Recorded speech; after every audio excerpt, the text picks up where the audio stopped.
Everyone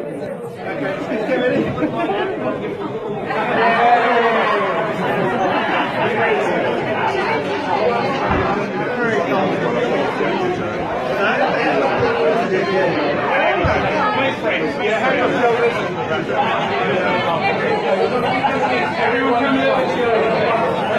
He's in the middle.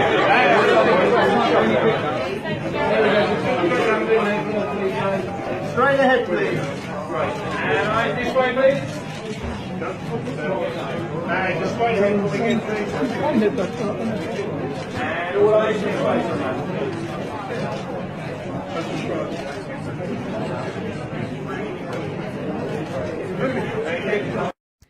Rob, I know that I'm special, but you really don't have to worship me like this. So modest.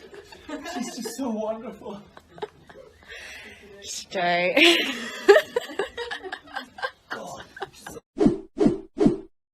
Let's huddle together for Please, please.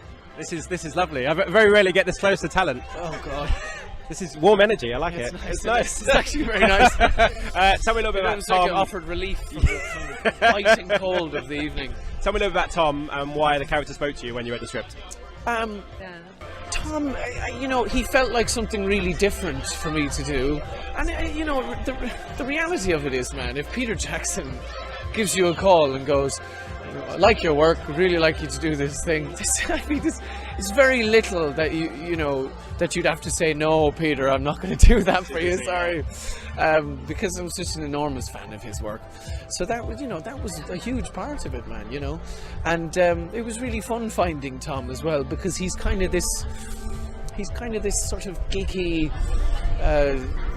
very sort of textbook English guy who kind of just keeps himself useful. You know, he tinkers away in his workshop messing around with toasters and turning them into DVD players and stuff, and I just really like the idea of this guy who I think he involves himself so completely and implicitly in whatever he's doing. And that's what's interesting about when he's ejected off of London, because suddenly he has nothing to do, he has no purpose, and he has to deal with this huge sense of inadequacy that he doesn't have a purpose anymore, and so he has to kind of find his way in the world and recontextualize himself, you know.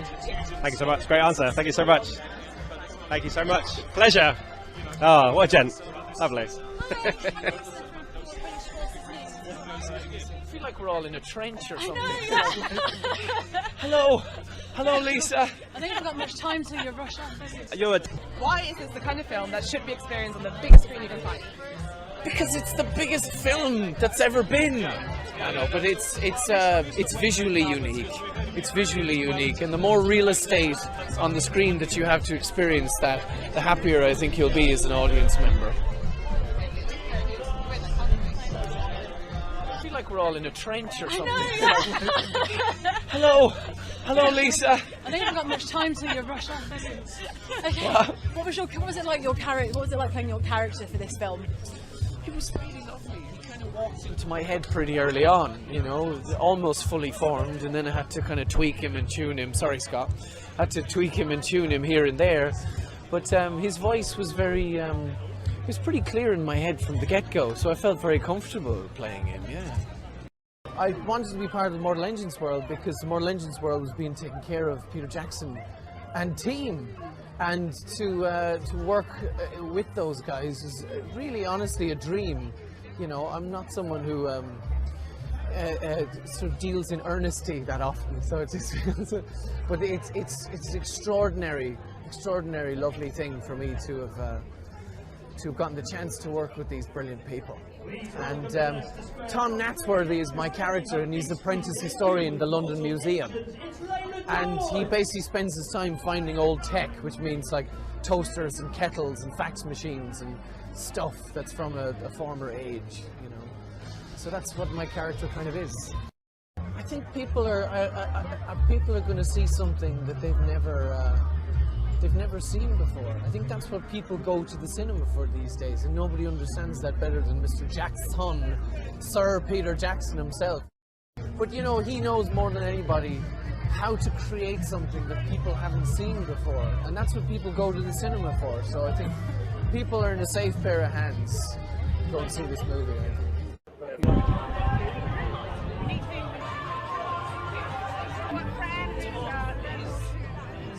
You know, the inspiration for London's strict social hierarchical structure in the film comes from real England. You know, that's how it was, you know, several centuries ago when it was more controlled by monarchy here. So because we've had a regression in technology and stuff, we've also had a regression in hierarchical systems. So, you know, everything about the film is an abstraction of our reality. You know, that's kind of what science fiction does, I think, so well, you know. It's a mirror, you know, it's a warped mirror. I think politics is very at the forefront of everybody's minds. Everybody is sort of quite shrouded in uncertainty, aren't they? So it's not unnatural for people, especially, you know, inquisitive people like yourself, to go, what does this mean politically to the rest of us? How can this progress us, you know, onto a nicer stage? I don't think that's an unnatural thing to do. Hi Robert, real pleasure to meet you. Sorry for the rain. So I can't take responsibility. So Mortal Engines, huge film, huge cast, producers behind it. What was your experience of making the film? Why did you want to be in it? Oh God, it's an enormous question. It's almost as big as the movie. It was a lovely experience. They're very welcoming down in New Zealand. You know, they're very like the Irish in a sense. They're just all sort of laid back and very mellow. And they're like, all right, so you live here in this house and this is your car and you work down there and great. We'll see you on Monday. And they're all a lovely, intimate team, you know, so you kind of step into their family, and it was very mellow, you know, it was very mellow, because it's such a small, it's like a village, you know, it's like you're going to make this enormous film full of action and visual effects, but you're essentially in a very green, lovely, quiet town in New Zealand, so it's kind of funny. Is you alright? Alright, Lisa, we feel like we're all in a trench or something. Know, Hello, Lisa. I know you've got much time to rush on. It was really lovely. He kind of walked into my head pretty early on, you know, almost fully formed, and then I had to kind of tweak him and tune him. Sorry, Scott. I had to tweak him and tune him here and there. But his voice was very, it was pretty clear in my head from the get-go, so I felt very comfortable playing it. Yeah. It was enormous. It was enormous. But the good thing is, you know, you have a few jobs behind you.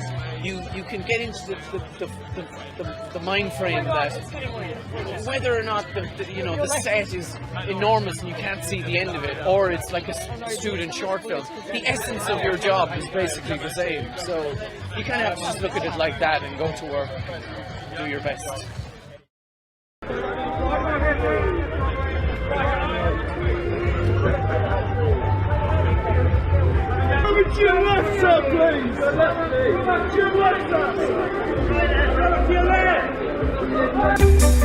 Oh, bless her heart. She's so lovely. She's such a sweet, lovely. She's got that deep, soulful Scandinavian, you know, makes all of my flailing around seem erratic and needless kind of magic. Yeah, she's a beautiful creature.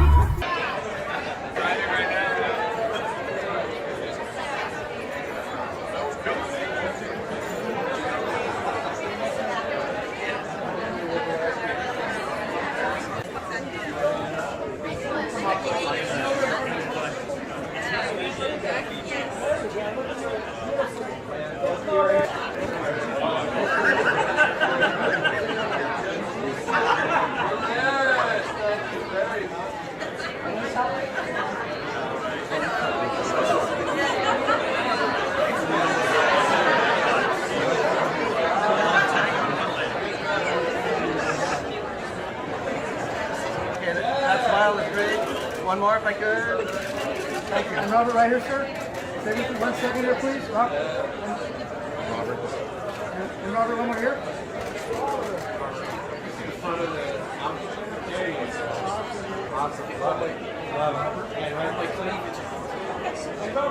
Hey, Robert. It's just a glance, Robert. When you can. Mr. Sheehan, I'll take that smile too, sir. And right in the beginning. Well, thank you.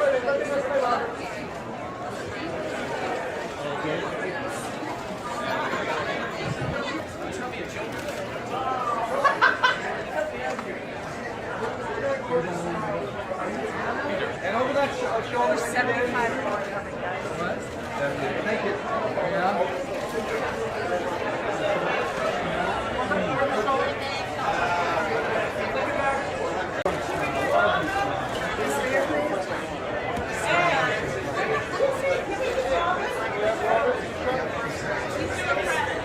Whoever dressed her did a good job. It's a wonderful dress.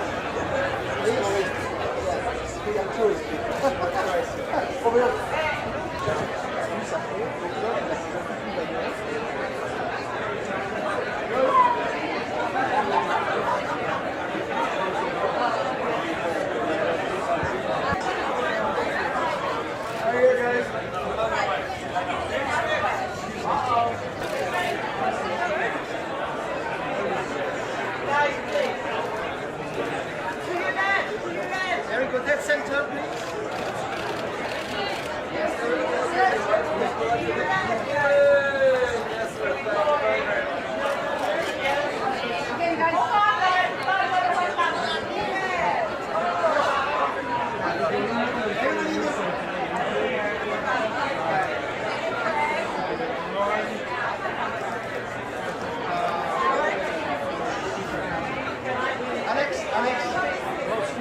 Guys, look this way. And straight ahead right here for a few. Straight ahead.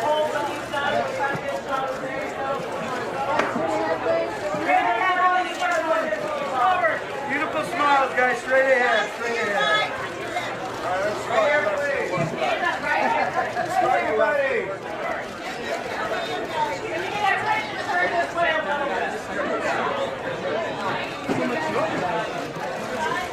Right here, straight ahead.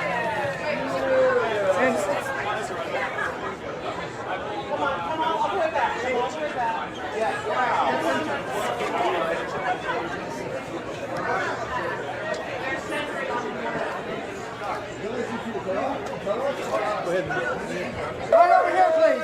Eyes right here, please, everybody. Right over here. And I yell left or right or whatever this is right here. Everybody. Straight on. Hey, everybody, eyes right here, please. Straight on. And straight ahead, right here, straight ahead. Everybody's eyes here. Lady, look here. Hey, ladies, look there.